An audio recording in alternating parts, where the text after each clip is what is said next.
ਤੁਸੀਂ ਦੇਖ ਰਹੇ ਹੋ ਇਕਬਾਲ ਟੀਵੀ। ਸਾਡੀ ਹਮੇਸ਼ਾ ਕੋਸ਼ਿਸ਼ ਰਹਿੰਦੀ ਹੈ ਕਿ ਜਿਹੜੇ ਲੋਕ ਸਾਡੇ ਵੀਰਾਂ ਦੀ ਮਦਦ ਦੇ ਲਈ ਅੱਗੇ ਆਉਂਦੇ ਨੇ, ਅਸੀਂ ਉਹਨਾਂ ਨੂੰ ਅੱਗੇ ਲੈ ਕੇ ਆਈਏ ਕੈਮਰੇ ਦੇ ਅੱਗੇ। ਅਤੇ ਕਿਉਂਕਿ ਜੋ ਤੁਹਾਨੂੰ ਪਤਾ ਹੈ, ਸਪੇਨ ਦੇ ਵਿੱਚ ਪਿਛਲੇ ਕੁਝ ਕੁ ਸਮੇਂ ਤੋਂ ਇਮੀਗ੍ਰੇਸ਼ਨ ਓਪਨ ਹੋਈ ਹੈ। ਉਸ ਸਮੇਂ ਤੋਂ ਬਹੁਤ ਸਾਰੇ ਵੀਰਾਂ ਦੇ ਲਈ ਜੋ ਨਵਾਂ ਰਸਤਾ ਖੁੱਲ੍ਹਿਆ ਹੈ, ਪਰ ਉਸ ਰਸਤੇ 'ਤੇ ਚੱਲਣਾ ਕਿਵੇਂ ਹੈ। ਬਹੁਤ ਸਾਰੇ ਲੋਕ ਸੀ ਜਿਨ੍ਹਾਂ ਨੇ PCC ਅਪਲਾਈਆਂ ਕੀਤੀ, ਉਹਨਾਂ ਦੇ ਫਾਰਮ ਭਰੇ।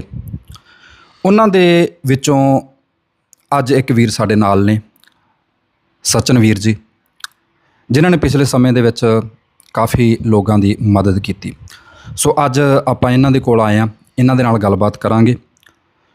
ਇਹਨਾਂ ਨੇ ਆਪਣਾ ਕੀਮਤੀ ਸਮਾਂ ਦਿੱਤਾ। ਸਭ ਤੋਂ ਪਹਿਲਾਂ ਆਪਾਂ ਇਹਨਾਂ ਨੂੰ ਜੀ ਆਇਆਂ ਕਹਿੰਦੇ ਹਾਂ। ਅਤੇ ਇੱਕ ਜਿਹੜਾ ਇਹਨਾਂ ਦਾ ਸਲੋਗਨ ਆ, ਜਿਸ ਦੇ ਕਰਕੇ ਬਹੁਤ ਬਹੁਤ ਮਸ਼ਹੂਰ ਹੋਏ ਨੇ, राम राम भाई। राम राम राम राम सारे भाई हो ना भाई। ले भाई, आज अपने इकबाल भाई भी आ रहे अपने पास, ठीक है। बहुत बहुत धन्यवाद, आप हमारे पास आए और भाइयों तक, ज़्यादा से ज़्यादा भाइयों तक मतलब ये इन्फॉर्मेशन पहुँचाने की कोशिश कर रहे। तो बस यही है, शुरू करते हैं भाई। हैं इकबाल, आप पूछो, हैं बिल्कुल खुले दिल से कुछ भी पूछ सकते हो और नेचुरल सा जवाब आएगा जो सारे भाइयों के वास्ते होएगा, ठीक है। राम राम। ਸਭ ਤੋਂ ਪਹਿਲਾਂ ਮੇਰਾ ਸਵਾਲ ਇਹੀ ਹੈ ਕਿ ਜਿਹੜੀ ਇਮੀਗ੍ਰੇਸ਼ਨ ਆ ਉਹਦੀ ਤਰੀਕ ਹੈਗੀ ਹੈ ਜੀ 30 ਜੂਨ जी। ਕੀ ਉਹ ਤਰੀਕ ਵੱਧ ਸਕਦੀ ਹੈ ਜਾਂ ਨਹੀਂ, ਉਸ ਬਾਰੇ ਜੀ। अच्छा, ये तो नहीं बच सकती। इसका तो क्लियर एंड कट जवाब है, जो कानून बन चुका है उसको कैसे मॉडिफाई कर दोगे आप जी। तो ये तो हर जगह पहुंच चुकी है बात, ये नहीं बच सकती। मतलब कई जगह से बातें आ रही हैं कि कुछ एक पार्टी जो स्पेन की है वो इसके ऊपर मतलब सरकार के ऊपर दबाव बनाने की कोशिश कर रही है कि उसको बढ़ाया जाए, रिक्वेस्ट कर रही। पर मुझे नहीं लगता कि ऐसा हो सकता है। चलो अगर हो गया तो अपने भाइयों का फ़ायदा ही है उसमें, तो है ना जी। पर मुझे नहीं लगता होएगा।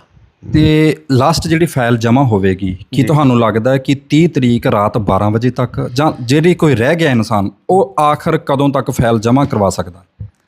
लीगली तौर पे तो आप 11:59 तक 30 जून तक अप्लाई कर सकते हो, पर ये रिकमेंडेड नहीं है भाई आप इतने लेट तक अपनी फ़ाइल का इंतज़ार करो, ठीक है। कम से कम आपका तो मतलब अब तक हो जानी चाहिए थी अप्लाई फ़ाइल, ठीक है। अगर किसी भाई की फ़ाइल रह भी जावा तो जल्दी से जल्दी अपने एडवोकेट के साथ बात करो। अगर एडवोकेट नहीं मिल रहा या किसी भी डॉक्यूमेंट की आपके पास कमी है तो निसंकोच बिना किसी दुविधा के मेरे साथ बात कर लो, आपकी पूरी हेल्प करेंगे निःशुल्क, 0 फीस पे, राम राम के नाम पे, ठीक है। बाकी जितनी जल्दी हो सके अपनी फ़ाइल सबमिट कराओ, ठीक है भाई। अब तक तो हो जानी चाहिए थी वैसे फाइलें सबमिट जी, ठीक है जी। ਜਦੋਂ ਅਸੀਂ ਫਾਈਲ ਜਿਹੜੀ ਹੈ ਸਬਮਿਟ ਕਰਦੇ ਹਾਂ, ਉਸ ਤੋਂ ਬਾਅਦ ਜਿਹੜਾ ਪੂਰਾ ਪ੍ਰੋਸੈਸ ਹੈਗਾ ਟੋਟਲ ਉਹ ਕਿੰਨੇ ਸਮੇਂ ਦਾ ਹੈਗਾ? अच्छा, टोटल समय जी। भाई जो यहाँ का जो कानून है वो बोलते हैं बुलेटिन ऑफिशियल देश एस्तादो, उसमें तो लिखा है कि सरकार को मैक्सिमम 3 महीने के अंदर आपकी फ़ाइल सोल्व करनी है। उसमें ये लिखा है, क्लियरली लिखा है इसमें।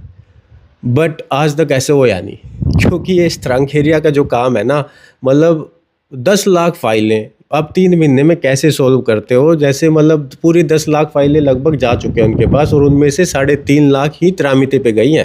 7 लाख 6.5 लाख लगभग अभी भी त्रामिते पे नहीं गई, और लगभग मतलब अप्रैल से अभी तक 2.5 महीने हो ही चुके हैं। तो कैसे सोल्व हो जाएगा? होती नहीं वो तो सोल्व।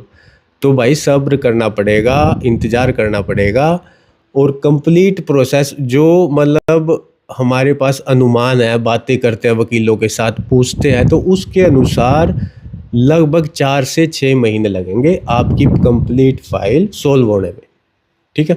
ये है ਜਿਵੇਂ ਤੁਸੀਂ ਹੁਣ ਕਹਿ ਰਹੇ ਹੋ ਕਿ 10 ਲੱਖ ਫਾਈਲ ਜਿਹੜੀ ਹੈਗੀ ਜਮ੍ਹਾਂ ਹੋ ਗਈ ਹੈ, ਜਿਵੇਂ ਗੌਰਮੈਂਟ ਨੇ ਕੀ ਕਿਸੇ ਜਿਹੜਾ ਹੈਗਾ ਕਿਹਾ ਸੀਗਾ ਇਹ ਵੀ 5 ਲੱਖ ਹੀ ਫਾਈਲ ਜਿਹੜੀ ਉਹਨਾਂ ਨੇ ਪਾਸ ਕਰਨੀ ਆ, ਜੇ 10 ਲੱਖ ਫਾਈਲ ਜਮ੍ਹਾਂ ਹੋਏ ਕੀ 5 ਲੱਖ ਹੀ ਪਾਸ ਹੋਗੀ ਜਾਂ ਉਸ ਤੋਂ ਜ਼ਿਆਦਾ ਵੀ ਹੋ ਸਕਦੀ ਹੈ? अच्छा, नहीं ऐसा कुछ नहीं है भाई। सरकार ने 5 लाख, कानून में कहीं नहीं लिख रहा है ऐसे भाई 5 लाख 5,0,0,0,0 यही फाइल पास करेंगे हम, ऐसा कुछ नहीं है। उन्होंने कंडीशन लिखी हुई है क्लियरली कि ये कंडीशन पूरी करो और पेपर ले लो, चाहे वो 5 लाख हो, चाहे वो 1 लाख हो, चाहे वो 11 लाख हो, ऐसा कुछ नहीं है। किसी भी बड़ा दौर में ऐसा नहीं आया कि नहीं, लेटर में। कोई ऑफिशियल जैसे नंबर नहीं लिखा कहीं पे भाई इतना नंबर होना चाहिए, ऐसा कुछ नहीं है। ये सब अफवाहें हैं, ठीक है। आप कंडीशन पूरी करो और पेपर लो, चाहे वो 5 लाख हो, चाहे वो 7 हो, चाहे वो 10 हो जी। ਹੁਣ ਤੁਸੀਂ ਸਾਨੂੰ ਦੱਸਿਓ ਜੀ, ਜਿਹੜਾ ਸਾਰਾ ਫਾਈਲ ਦਾ ਪ੍ਰੋਸੈਸ, ਫਾਈਲ ਜਿਹੜੀ ਹੈ ਸਬਮਿਟ ਕਰ ਦਿੱਤੀ ਹੈ जी ਤਰਾਮਿਤੀ ਤੇ ਹੋ ਗਈ ਹੈ, जी। ਉਸ ਤੋਂ ਅਗਲਾ ਪ੍ਰੋਸੀਜਰ ਕੀ ਹੁੰਦਾ ਹੈ? अच्छा, एक बार आपकी जो त्रामिते आ गया ना एक बार, जी। फिर उसके बाद नेक्स्ट मैसेज जो आपका आएगा वो आएगा निये नंबर, जी निये, ठीक है। निये नंबर आने के बाद आपका मैसेज जो वो चेंज हो जाएगा, वो लिखा आएगा admisión al trámite, जी उसको बोलते हैं काम की परमिशन मिलना, ठीक है। उसी के दौरान जब ये मैसेज आता है तो आपके पास एक तासा आएगा जो या तो वकील खुद पे करेगा या आपको पे करना पड़ेगा, ठीक है। उसके तासा के आने के बाद आपके पास घर के एड्रेस पे आपकी काम की परमिशन आ जाएगी, जिस पे número de seguridad social होता है, ठीक है। या फिर आपको वो आपका वकील भी प्रोवाइड कर सकता है, तो उसके ऊपर आप अपना काम करना शुरू कर सकते हो, ठीक है।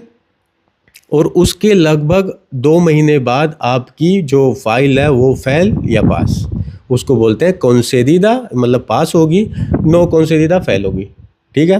तो ये प्रोसेस रहेगा, ठीक है। तब तक मतलब आपका जो काम करने की परमिशन और फाइल पास होने तक का मतलब 2 महीने लगभग उसमें और वेट करना पड़ेगा। उसको बोलते हैं फिंगर लेटर आना, भाई फिंगर लेटर आ गया, कहने का मतलब आपकी पेपर पास हो गए, ठीक है। उसके बाद फिर फिंगर मतलब की सीता लेनी पड़ेगी पुलिस स्टेशन में, ठीक है। उसमें भी थोड़ी प्रॉब्लम है अभी, ठीक है। सरकार उसके ऊपर काम कर रही है, मतलब एक जो यहाँ की जो स्टेट है कोरूनिया, मतलब ग्रानादा की साइड, वहाँ पे तो ऑटोमेटिक जब बंदे के पेपर पास होते हैं ना, ऑटोमेटिक उसके पास सीता भी जाती है, तो ऑटोमेटिक सिस्टम कर दिया है, तो वहाँ पे वो शुरू हो चुका है। तो मुझे लगता है आने वाले टाइम में सरकार ये पूरे स्पेन में ही कर देगी। जिस दिन आपके पेपर पास हो गए तो ऑटोमेटिक आपको एक सीता एसाइनाई कर दी जाएगी ऑटोमेटिक, तो आपको सीता लेने की जरूरत नहीं पड़ेगी। पर अभी तक नहीं हुआ है ऐसा, ठीक है। एक ही स्टेट में ऐसा हुआ। ਇੱਕ ਨੰਬਰ ਹੁੰਦਾ ਜੀ ਨੀਏ ਨੰਬਰ, ਜੀ। ਤੇ ਇੱਕ ਨੰਬਰ ਹੁੰਦਾ ਏ ਜਿਹੜਾ ਹੈਗਾ ਸੁਗਰੀਦਾਦ ਸੋਸਿਆਲ ਜਿਹੜਾ ਨੰਬਰ। ਇਹਨਾਂ ਦੋਵਾਂ ਦਾ ਵਿੱਚ ਡਿਫਰੈਂਟ ਕੀ ਹੁੰਦਾ, ਫਰਕ ਕੀ ਹੁੰਦਾ ਦੋਵਾਂ ਨੰਬਰਾਂ ਦਾ? अच्छा, जो ये थोड़ा सा मतलब मुश्किल क्वेश्चन है, ठीक है, समझाने के लिए, ठीक है। जो निये नंबर है número de identificación de extranjero, ये आपका एक नंबर है जिससे मतलब आपका कोई भी बायोडाटा इसको मारते ही, इसको ऐड करते ही कहीं भी किसी भी एडमिनिस्ट्रेशन के अंदर, तो आपका सारा बायोडाटा सामने आ जाएगा। बट जो número de seguridad social होता है वो होता है आपका मतलब टैक्स पे करने का सिस्टम, ठीक है। आपने कितना टैक्स दिया है वो आपका एक पर्सनल नंबर होता है वो भी, ठीक है। उसके ऊपर टैक्स जाता है आपका, और उसी के बेस पे आपकी जो आने वाले टाइम में जो आपका जो बोलते हैं उसको पेंशन, क्या बोलते हैं उसको, रिटायरमेंट, ठीक है, वो सारे प्लान सब कुछ उसी नंबर से ही होता है, ठीक है। ये 2 अलग अलग नंबर हैं, ठीक है, पर वो यूनिक नंबर होता है हर बंदे का, ठीक है ਜੀ। ਕੰਮ ਦੀ ਪਰਮਿਸ਼ਨ ਮਿਲ ਗਈ जी ਠੀਕ ਹੈ ਜੀ, ਹੁਣ ਤੁਸੀਂ ਕੰਮ ਸ਼ੁਰੂ ਕਰ ਦੇਣਾ ਹੈ। ਉਸ ਤੋਂ ਬਾਅਦ ਅਗਲਾ ਪ੍ਰੋਸੀਜਰ ਹੁੰਦਾ ਆਲਤਾ ਚਲਾਉਣਾ। जी। ਕੰਮ ਦੀ ਪਰਮਿਸ਼ਨ ਜਦੋਂ ਮਿਲ ਜੇ, ਕਿੰਨੇ ਸਮੇਂ ਦੇ ਵਿੱਚ ਤੁਹਾਨੂੰ ਆਲਤਾ ਚਲਾਉਣਾ ਜ਼ਰੂਰੀ ਹੈ, ਨੰਬਰ 1। ਨੰਬਰ 2, 1 ਸਾਲ ਦੇ ਵਿੱਚ ਕਿੰਨੇ ਮਹੀਨੇ ਸਾਨੂੰ ਆਲਤਾ ਚਲਾਉਣਾ ਜ਼ਰੂਰੀ ਹੋਵੇਗਾ? अच्छा भाई, आपकी काम की परमिशन आ गया, आपका तासा आ गया, आपकी काम की परमिशन आ गई। बहुत भाइयों ने मेरे से क्वेश्चन भी किया, भाई मेरी काम की परमिशन आ गई, मैं नर्वस हूँ, मेरे को जल्दी से जल्दी काम ढूंढना पड़ेगा ना। ऐसा कुछ नहीं है भाई, आपको तभी से ही अपना आलता चलाना पड़ेगा, ऐसा कुछ नहीं है। उसका ना ही आपके पेपर फेल या पास होने पे इफ़ेक्ट है, ठीक है। एक तो ये बात, नर्वस नहीं होना, आराम से काम ढूंढो और जब काम मिलेगा काम करना, अपना टैक्स उतारना शुरू कर दियो। नंबर 2, साल में कितना टैक्स भरना है ना, रिन्यू कराने के लिए मिनिमम 3 महीने, ये तो है ही भाई, 3 महीने तो देना ही पड़ेगा, कहीं से भी लाके दो, पर वो तो करना ही पड़ेगा अगर आपको रिन्यू करानी है। और मैक्सिमम तो कितना ही कर ले, 12 के 12 महीने कर ले, 12 महीने कर ले तो कोई प्रॉब्लम ही नहीं है भाई, ठीक है। पर 3 महीने से कम किया है तो आपको मतलब बहुत सारे प्रूफ लगाने पड़ेंगे, ऐड करने पड़ेंगे रिन्यूअल के टाइम। भाई क्यों नहीं काम किया, मैं बीमार था, उसका प्रूफ लगाओ, या फिर आप ये कोर्स कर रहे थे, स्पेनिश के कोर्स किया, या फिर कोई